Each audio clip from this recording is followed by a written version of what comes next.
It was a great message. About a year ago, we had Doug Stevenson speak to us, and you kept saying, we want to hear him again, so he's back. But what if I ran out of things to say? What if that was it? I know more than that about you. Doug is a master storyteller, and someone has called him the guru of storytelling. He's a coach, a very popular keynote speaker, a corporate trainer. He's trained people in very large corporations. He's been an actor for 16 years. You were in Hollywood, right? 13 in Hollywood, 3 in Chicago. And he left Hollywood to become a realtor for a firm called Sherlock Holmes, and became a professional trainer and storyteller for businesses. He's the owner of Story Theater International. And here's 2 accomplishments that he feels are especially important. One, he considers himself a world-class life learner, and the other thing that he thinks is probably one of his most wonderful accomplishments is that he's husband to Deborah. Deborah, would you stand up? And Deborah has many of his books and CDs available for you if you choose to take advantage of that later. So please welcome Doug Stevenson.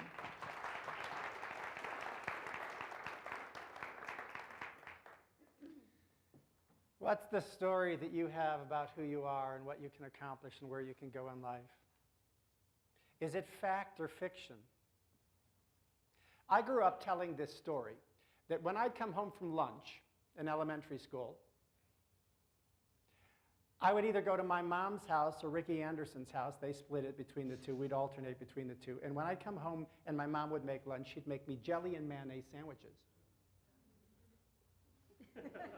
That's generally the reaction that I get. Jelly and mayonnaise sandwiches, that is so gross. But I absolutely believed that this was the truth, and I kept telling this story. But every time I told it, people would go, ooh.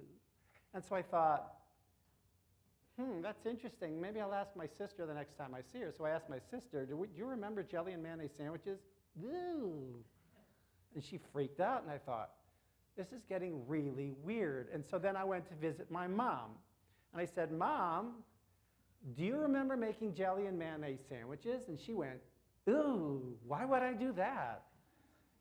Which caused me to start thinking about what other stories I have about my life that may or may not be true.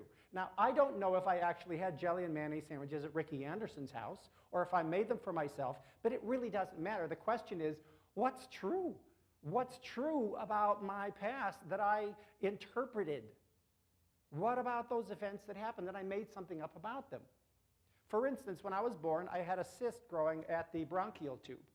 And it acted like a valve, and it literally suffocated me. So for 9 days, I was a blue baby. I was what they called a blue baby back in 1950. You're shaking your head, you remember this. I kept turning blue. If you picked me up and put me on your shoulder, I turned blue because the cyst would close off my lungs and I would turn blue and I couldn't breathe. But if you laid me down, I could then breathe because it would move. But literally, for 9 days, I laid there,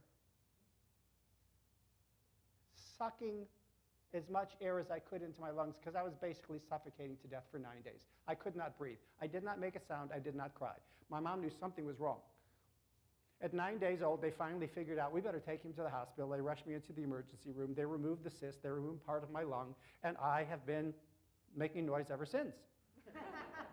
I mean, I'm a talker. I've got a lot of energy. But for 9 days, I was suffocating. Well, another story that I started telling people when I'd go somewhere where I'd be in a bathing suit and there's this scar that is just immense. I mean, it goes from here all the way around to here. My ribs have caved in because there was no lung there when the ribs were soft when I was a baby. So every time I'd have my shirt off, people would say, whoa, what is that? And I would reply by saying, well, I was born defective. I had a cyst at the top of my lungs. I can't tell you how many times I said I was born defective until one day I said I was born defective to somebody with a little bit higher elevated consciousness, and they said, do you hear what you just said? I said, no, what did I say? And they said, you said you were born defective. Is that the truth, that you were born defective, or did you have a medical problem and you needed to have it fixed? Holy smokes. These are the kind of stories that sometimes we start telling ourselves without really realizing, oh my gosh, that's an interesting story. What if I change that story? What if I change that story? Will it change my life? And the fact of the matter is, yes, when we can identify the stories from our life that may be true or may be false, but it's not whether it's true or false or happened or didn't happen, it's what we interpreted at the time, what we made up about that at the time. And they're so small. They're these little moments from our childhood. I remember I was downstairs in the basement with my dad, and my dad was a teacher. He wasn't a teacher in school, he was a teacher. Do you know what I mean about a parent who's just a teacher? Well, he was always teaching. We were down there and we were doing some woodworking project, and he was instructing me on something. And in the middle of the instruction, he gave me some instruction, and I think I must have asked him a question or something, and he did this.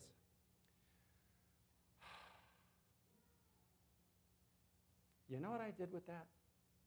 I interpreted that to mean, I don't learn very well, I'm not very smart. That's the story that I made up. I'm not very smart. My dad doesn't think I'm very smart. He's frustrated with me. He thinks I'm slow. That's the story I made up. Well, as I was considering this story, coming to talk to you today, I said, well, okay, if I was to change that story, how would I change that story?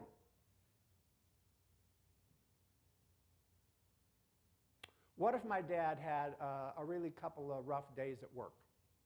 And here he was at 8 o'clock at night down in the basement trying to be a dad, working with his son, teaching him stuff because he loved me.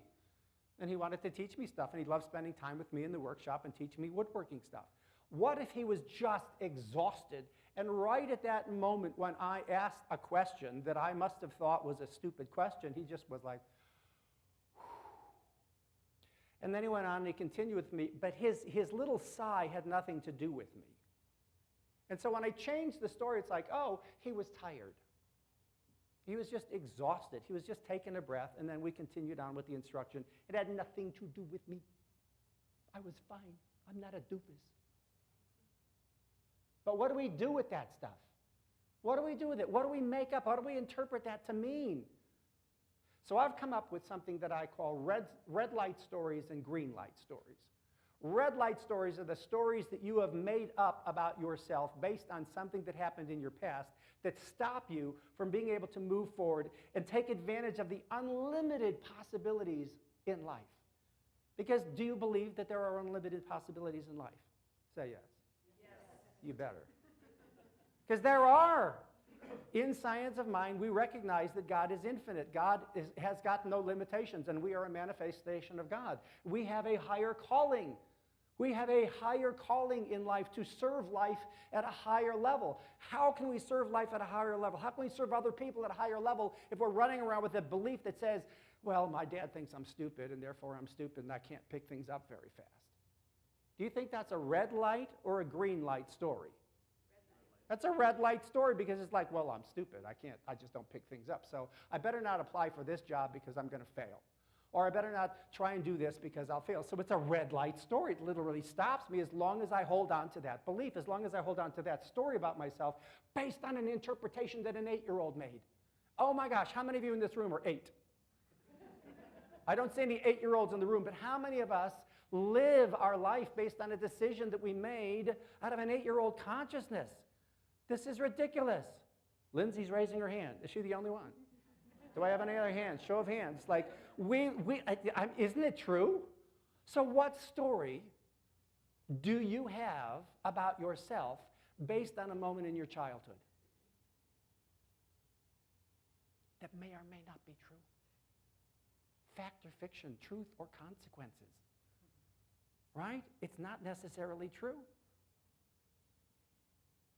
We've got to be willing to let go of our old story and rewrite it according to the reality we're experiencing now in order to find true happiness. And what I mean by that is, if I have a story that I'm a slow learner, and that I don't pick up things very fast. And that story is spinning around in my shadow self. But then all of a sudden, I've lived a life where I've learned lots of things. I've accomplished lots of things, and I'm doing really well, and I've disproven that. But still I have that insecurity, even though the fact of the matter is, I have proven over and over again, I learned just fine. So the reality of my current life is I learned just fine. I'm pretty darn smart. I'm not a nuclear physicist. Okay, not my thing. I was born to be a speaker, an actor, a performer. I was born to be at the front of the room. That's my gift. You put me in science class, I'm stupid. But I'm only stupid in science class.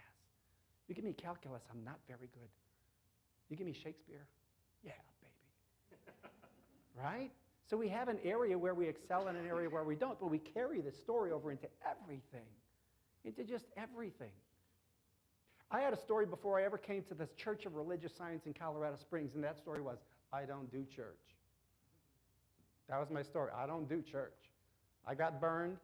It was a bunch of baloney, a bunch of bigots, a bunch of hypocrites, a bunch of crap. I don't do church. For 2 years, people kept saying, but there's this church in Colorado Springs, and it's really cool. It's, religious science. I don't do church. That's my story. I don't do church. How many of you got that story going on? I don't do church. What's your current reality? You're in church. Excuse me. Did any of you have that reality going on before you found this community? So you've rewritten that story, right? You've rewritten that story. You've chosen to say, oh, I guess I do church if it's the right church, if it's the right consciousness, if it's the right spiritual place. If there's a Reverend Marilyn that I go, she's speaking my language. This entire religion is speaking my language. They're saying what I've always believed, but it's inside a church. Now what do I do with my story? Man, I can't hold on to that story if it's been proven false.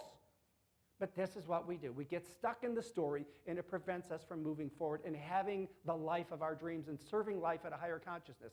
I want to tell you, listening to Lindsay today is such a joy for me because I remember when Lindsay first sang at our church in Colorado Springs.